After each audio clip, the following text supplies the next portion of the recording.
Welcome to Desilicious Kitchen. Hello friends, today let's see how to make bhandara style seetaphal ki sabzi or kaddu ki sabzi.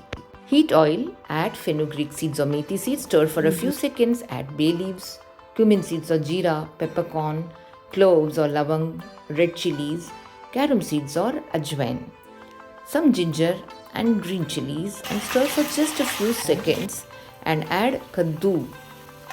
Cook on a high flame for 5 minutes and after 5 minutes add turmeric powder, red chilli powder, salt and mix it well and cover and cook on a low flame for 10 minutes. And while it is cooking, let's prepare a masala of amchur powder, black pepper powder, kala namak, jaggery, hing, kasuri methi. Now it's 10 minutes, we have opened it and now let's add the prepared spice mix and jaggery.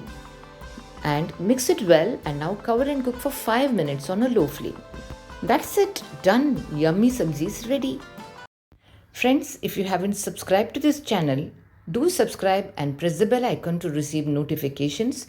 Press the like button if you like this video. Thank you so much.